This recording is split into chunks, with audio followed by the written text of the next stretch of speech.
मध्य प्रदेश में राज्यसभा चुनावों का बिगुल फूंक चुका है। 3 राज्यसभा सीटें जिस पर उम्मीदवारों के नामों की घोषणा हो चुकी है। बीजेपी ने अपने 2 उम्मीदवार के नाम घोषित कर दिए और उसके बाद कांग्रेस ने मध्य प्रदेश से वो राज्यसभा सीट जो दिग्विजय सिंह के जाने के बाद अब खाली हो रही है, उस पे मीनाक्षी नटराजन को अपना उम्मीदवार घोषित किया है।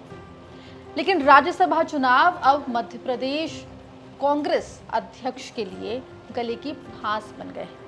ऐसा इसलिए क्योंकि राज्यसभा का जो अंक गणित है उसको संभाल के रख पाना जीतू पटवारी के लिए मुश्किल दिखाई पड़ रहा है। वजह, मीनाक्षी नटराजन का नाम जैसे ही राज्यसभा के उम्मीदवार के तौर पर घोषित हुआ, कांग्रेस में बगावत दिखाई देने लगी, नाराजगी दिखाई देने लगी। सोशल मीडिया पर कई पोस्ट आए, नाराज नेताओं ने अपनी बात सोशल मीडिया के सहारे रखनी शुरू कर दी है। ऐसे में क्या जीतू पटवारी तमाम विधायकों को संभाल पाएंगे, क्रॉस वोटिंग रोक पाएंगे, ये एक बड़ा सवाल है। विस्तार से इस रिपोर्ट में आपको हम बताएंगे। नमस्कार, आप देख रहे हैं एमपी तक स्पेशल और मैं हूं आपके साथ आकांक्षा ठाकुर। देखिए, मध्य प्रदेश में राज्यसभा की 3 सीटों के लिए 18 जून को वोटिंग होनी है, जिसको लेकर लगातार लंबे समय से मंथन और कवायदे चल रही थी और अंततः बीजेपी कांग्रेस ने अपने अपने उम्मीदवारों के नामों की घोषणा कर दी है। कांग्रेस की एक सीट खाली हो रही, जिस पर फिलहाल आपको बता दें कि दिग्विजय सिंह सांसद थे राज्यसभा के। दिग्विजय सिंह ने जब ये कुछ दिनों पहले ऐलान किया कि वो अब राज्यसभा का चुनाव नहीं लड़ेंगे, उसके बाद से लगातार कयास लग रहे थे कि आखिर कांग्रेस से राज्यसभा कौन जाएगा। इसके साथ ही कयास ये भी लग रहे थे कि क्या कांग्रेस अपने विधायकों को क्रॉस वोट करने से रोक पाएगी। इसके पीछे वजह ये भी रही क्योंकि हाल के दिनों में जब हमने हरियाणा और बिहार में हुए राज्यसभा के इलेक्शंस देखे थे, उनके नतीजों में ये पाया गया था कि कांग्रेस के विधायकों ने वहां पर क्रॉस वोटिंग की है और ऐसे में यही चीज मध्य प्रदेश में क्या रिपीट हो सकती है, ये कहना गलत नहीं होगा।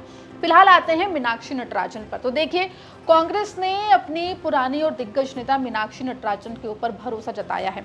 आपको बता दें कि मीनाक्षी नटराजन मध्य प्रदेश से लेकर केंद्र की राजनीति में भी दखल रखती हैं, राहुल गांधी की कोर टीम का हिस्सा मानी जाती हैं। ऐसे में मीनाक्षी नटराजन का नाम कांग्रेस ने आगे किया है राज्यसभा के लिए।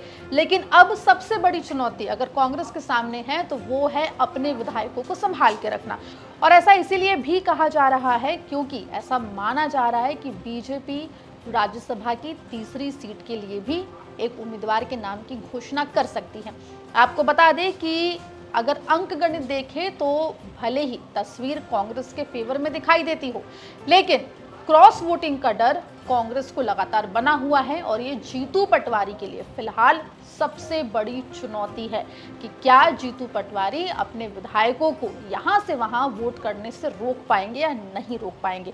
सबसे पहले आपको हम राज्यसभा का अंक गणित क्या कहता है वो बता देते हैं। देखिए, मध्य प्रदेश की विधानसभा में कुल सीटें 230 हैं। एक राज्यसभा सीट के लिए 58 यानी कि 58 वोटों की जरूरत पड़ती है।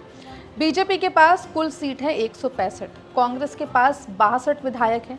दतिया विधानसभा सीट हाल ही में रिक्त हुई है। विजयपुर विधायक को सुप्रीम कोर्ट ने राज्यसभा के मतदान से बाहर रखा है।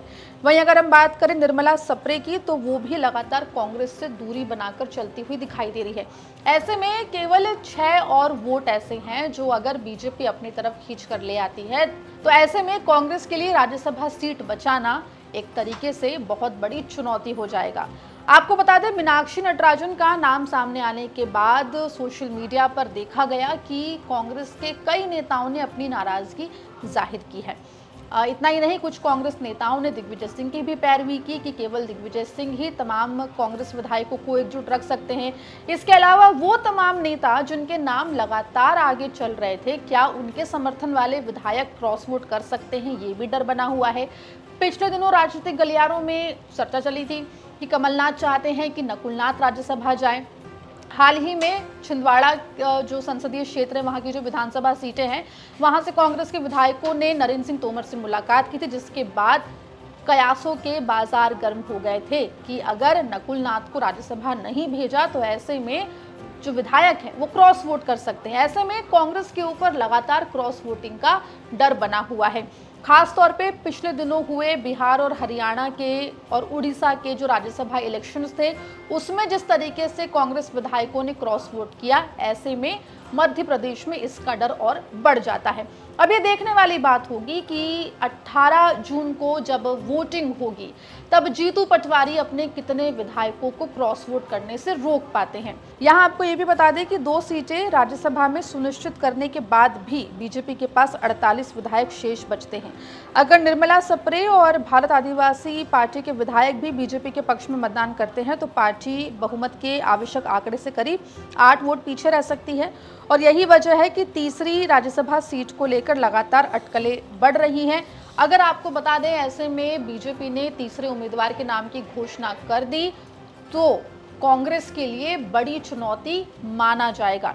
वहीं अगर हम बात करें कांग्रेस नेताओं की नाराजगी की, तो कांग्रेस नेताओं की नाराजगी के पीछे ये भी वजह है कि कांग्रेस नेता ये चाह रहे थे, या जैसा उन्होंने सोशल मीडिया पर लिखा है कि जमीन से जुड़ा हुआ कोई नेता जो है वो राज्यसभा जाए, क्योंकि आने वाले वक्त में मध्य प्रदेश में विधानसभा चुनाव होने हैं। ऐसे में मीनाक्षी नटराजन को उम्मीदवार बनाना राज्यसभा चुनावों के लिए कांग्रेस के जीत के रास्ते को आसान करता है या आने वाले वक्त में मुश्किल करता है। इसका फैसला तो 18 जून को होगा, लेकिन फिलहाल जो दिखाई तस्वीर पड़ रही है उसके मुताबिक कांग्रेस के लिए राह फिलहाल मुश्किल ही दिखाई दे रही है। पूरे मामले पर आपकी क्या राय है, कमेंट सेक्शन में जरूर लिख के बताएं और मध्य प्रदेश जुड़ी तमाम खबरों के लिए बने रहिए एमपी तक के साथ।